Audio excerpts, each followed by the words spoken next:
American journalist and author Elizabeth Becker has written 5 books, 2 of which are on Cambodia, When the War Was Over and You Don't Belong Here. She's also well known for her reporting on Cambodia in the 1970s as a Washington Post correspondent.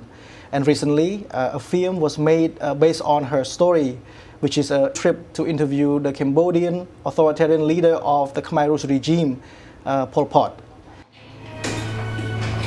Beaucoup de réfugiés affirment que les intellectuels ont été tués. 6 divisions vietnamiennes ont pénétré sur plusieurs kilomètres.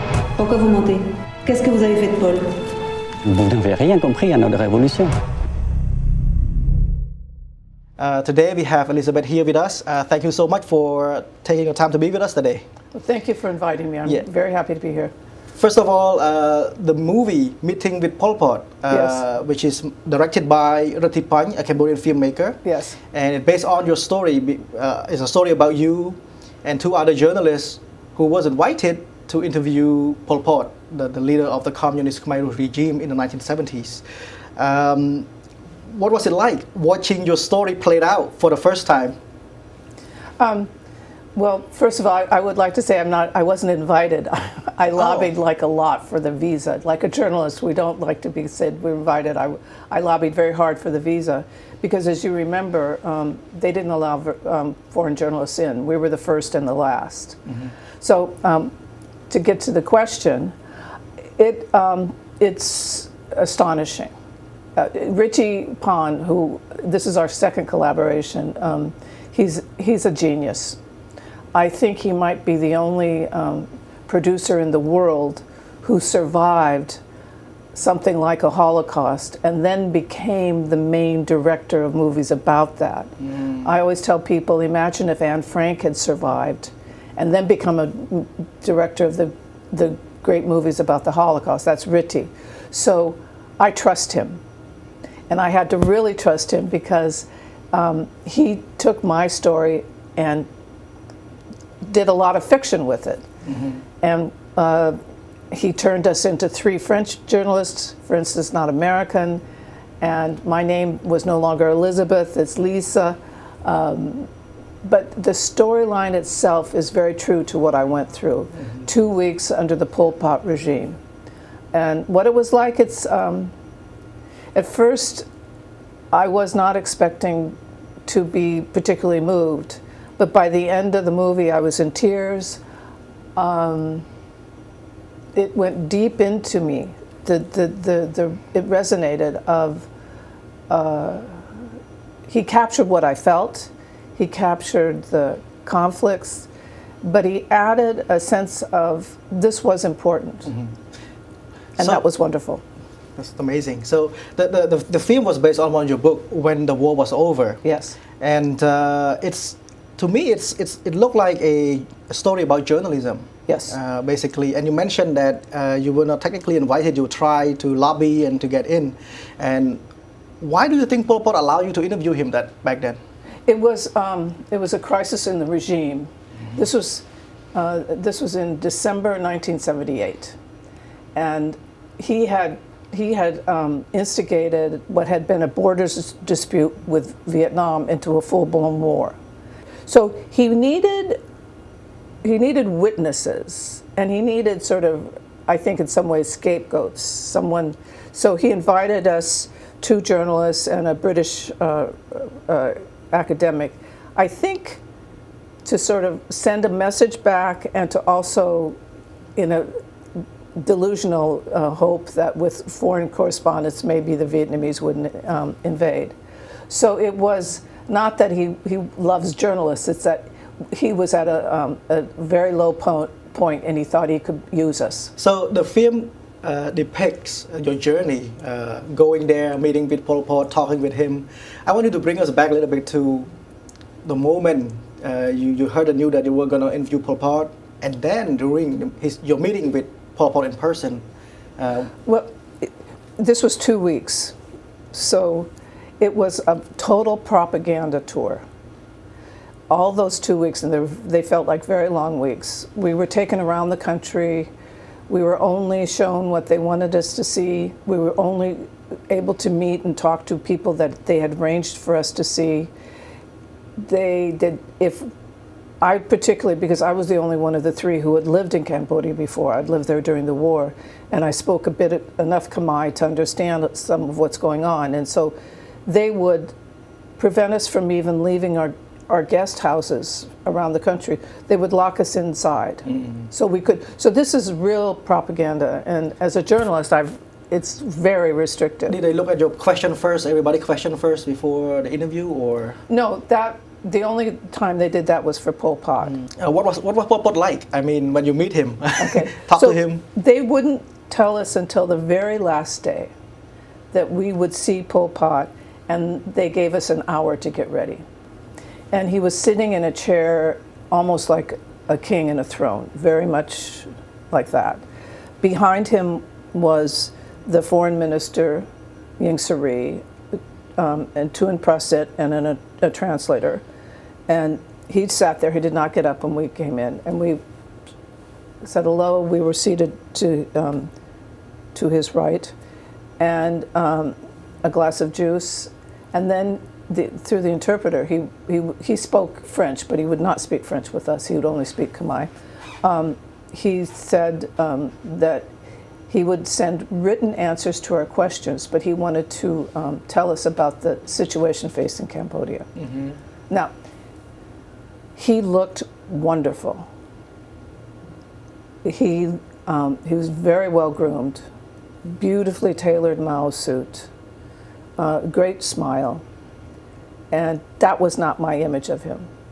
I was expecting someone who looked scary, someone who looked cruel, and I don't know what scary or cruel looks like, but he did not look scary or cruel. So I was taken aback a bit. Yeah. And then he started talking, and then he started acting like the Pol Pot I had thought I would meet. Aggressive and A little crazy. He saw the world, because everything he'd done to Cambodia was insane. Yeah, communism. No, forget communism. This has nothing to do with left or right. He destroyed the whole culture. It was, you could sometimes you think, oh, it's like Hitler. Sometimes it's like Mao Zedong or whoever. But no dictator of any political stripe had ever done this. So what he said to us was, he expected the Vietnamese to invade, but he considered them not good enough to defeat Cambodia and his forces. Democratic Kampuchea is, of course, the official name.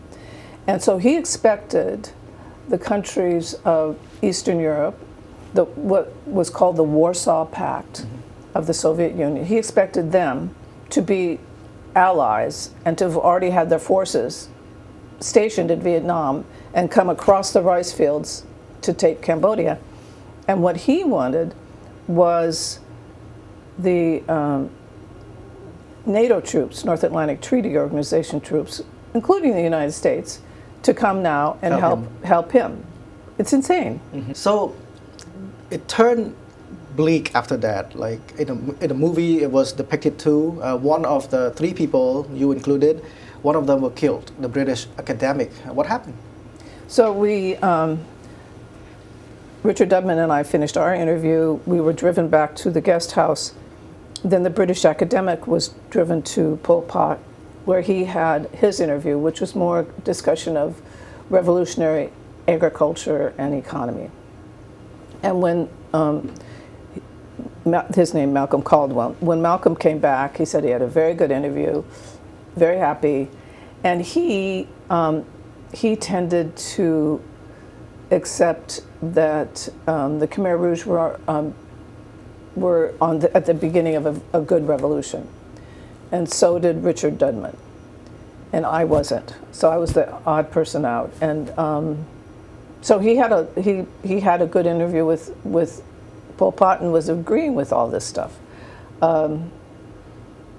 I know he was very disappointed that Vietnam and Cambodia were going to be fighting each other because they had been allies in the last war, and that broke his heart because he had been an anti-war activist back in Great Britain, and he hated the idea that these two were now fighting each other.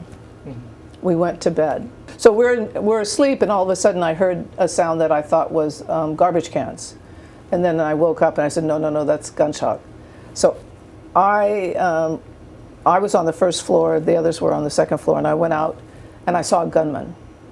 And he pointed the pistol at me. I said, ate, and ran and hid in a bathtub. He went upstairs, shot at the base, at the bottom of the door of Dudman's room, so Dudman stayed in his room. And then he walked into Caldwell's room and point blank murdered him. So you think they will try to kill all of you?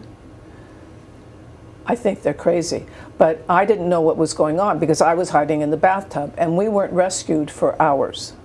And Tuan Prasit came in, the main translator and our guide, and he blamed the Vietnamese. And I said, no, I saw the guy. He was Cambodian. He said, no, Vietnamese.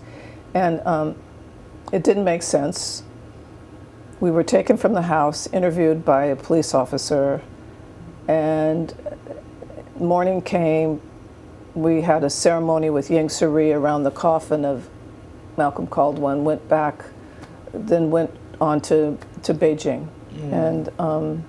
And within 2 days, the Vietnamese invaded. And they had no problem on their own going straight across Cambodia and overthrowing the regime by something like the 7th or 9th of January. I mean, it was... That was the late 78 when you were interviewing him, and then the invasion happened. December 78. I interviewed him to December 23, and by the first week of January, the Vietnamese were in Phnom Penh. Wow, I can't imagine how you felt when you were on the way out of Cambodia back then. Oh, it was something else. Something else. Will have changed you. but then you have to write a report, file a report. I mean, I wrote a series of articles. Yes. Series of article, and then it turns out two journalists arrived, and both of you came back with two different stories of Cambodia. Can you talk a little bit about that? Well, we saw exactly the same thing. Yeah. Had the same interviews. As I said, it's propaganda, so we were always together. But Richard Dudman reported what he saw and what he heard. So he saw and heard propaganda, and he wrote that he believed that he did not believe any of the stories that they were badly fed. He said they were not overworked. Everybody looked healthy. Even after the assassination attempt. Yeah. I wrote that based on circumstantial evidence, I thought there were gross human rights violations.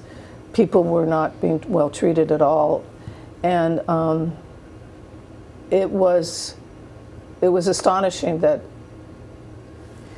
we could have these different points of view. I wrote a piece in the Columbia Journalism Review about it. Richard Dudman held that view until we were both called to testify at the Khmer Rouge Tribunal. Mm-hmm. And the prosecution called me, and I was an expert witness for about a week, and then the defense called him. This is in 2015. How many years later? I know. It's a long time. Long time. And only then did he say he had changed his mind. And he later wrote an article saying, after all of this, he worries about what he would have done if he had been in Germany in the 1930s. Would he have believed Hitler? I think it's a lesson for journalists because the obvious advantage I had was I had lived there. I knew what Cambodia was. I knew the rich culture. I knew it was not a country that needed to do extreme things to have enough to eat. Cambodia had enough to eat. I knew that it had a great intellectual capital. There's no reason for any of this. I mean, a lot of countries would have been proud to be Cambodia. So that's one thing. And I had enough language that I could understand when they were lying and trying to cover the truth. So that's a lesson. But the other lesson is watch out for disinformation. We have to become experts on disinformation. I'm glad you brought this up because that's my next question. There's definitely a lot of lesson learned here from your case. Your story is a story about journalism, basically. Yes. And the movie is going to be about that. Yeah.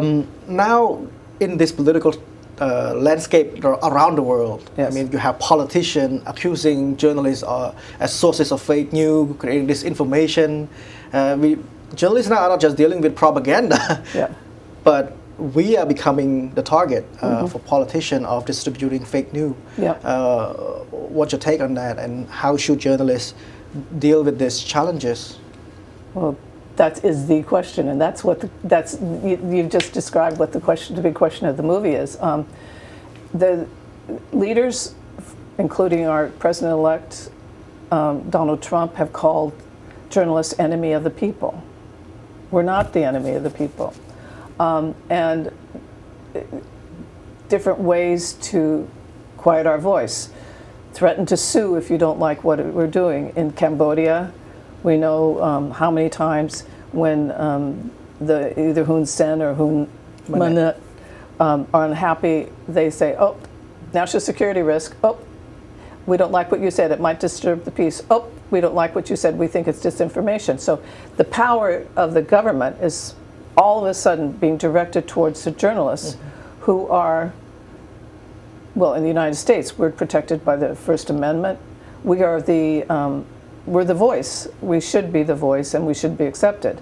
But there's the trust in all institutions, government, journalism. The trust in all institutions is so low that journalists have to be very strong. If you're threatened, and you say, "Okay, I won't write about that anymore," the bullying will just get worse. And if you stand back while your colleagues are bullied, you're going to be the next target. So the two things: one, trust that you are working as an honest journalist, and and stand up for yourself in your organization, whatever it is. Two, don't walk away from a story because you're afraid it'll get you in trouble, because you can write around it. You can write that, and bullies can be pushed away. And three, don't revel in your rivals' problems. I mean, at this point, we're all colleagues. Journalists are all colleagues. And what breaks my heart is when you'll see in a press conference, one person asks a really good question, and the person being questioned bats it away. Yeah. Then the next journalist goes on a whole different tangent, when it makes much more sense to follow up. And that esprit of colleagues, that collegial spirit, would be a big help right now. But in this media landscape, It's tough. What I just said sounds almost naive because of all the different platforms. The technology, the AI stuff. Exactly. Yeah. This is a question about Cambodia a little bit. You've been following Cambodia. You were there during the war, and you've been keenly many times following since then. Where do you see the country is going, and especially the press freedom situation over there? Oh, press freedom in big trouble. The scores keep going down. Let's see. Just recently, the head of USAID, Samantha Power, went there, and in her final interview, press conference, she asked for the release of a reporter who was released but was banned from journalism. Banned from journalism. It's not good, and it's not good for journalists, but it also is terribly destructive for the country, because when you don't have a reliable, independent journalism, independent of any politics or anything else, but independent journalists, that's what helps develop a country and a culture. So now back to the movie. And Yes. I can't wait to see the film about your story, about journalism, about the Khmer Rouge, Cambodia in the past. How do you think the film find its relevance in today's world? Well, it's first of all, it's a gripping thriller. So even if you're not Cambodia, if you know nothing about Cambodia, I think you're just going to be pulled towards it. Rithy Panh uses all kinds of different methods and ways of telling this story. So it feels like a documentary, and then he has flashback. It's very well done. So first of all, that's. Secondly, most people sadly don't know the story of the Khmer Rouge, even in Cambodia. So when it ran in Cambodia, it filled the movie theaters this past summer because people were understanding their history. But it's not didactic. It's not a history lesson. It's a story. So it's an easier way to get into it. So the lesson is watch out for dictatorships. I mean, it doesn't matter what right, left, or center. It's a warning, a big warning. I mean, we've had a drop in democracies around the world in the last few years. Europe to the Middle East to Asia. Our Americas, Asia. South Korea recently just imposed a martial law, and there's all the drama. Well, fortunately, that lasted half a second. Yeah. No, I think South Korea was a democracy. Good for democracy. No, it's a huge warning, and Rithy was doing that on purpose. Mm-hmm. This is his 8th movie about the Khmer Rouge. On the subject. And I think he deserves enormous appreciation for what he has done to keep the story alive. Mm-hmm. And this is the first time he's used foreigners to tell the story, which I thought was interesting. And quite frankly, I told him it was an honor of my life. So thank you so much, Elizabeth, for talking with us and sharing your story on this and your comments on the film. Okay. And I want to just say thank you, and I hope everyone gets to see the film. It'll be in the United States at the very early spring, and in French it's called Rendez-vous avec Pol Pot, and in English, Meeting with Pol Pot. Thank you. We're looking forward to that. Oh, and I forgot. And it is the official Cambodian pick nomination for the Oscars. The Oscars. Amazing. I can't wait to see it here. Thank you so much. Thank you. Chăm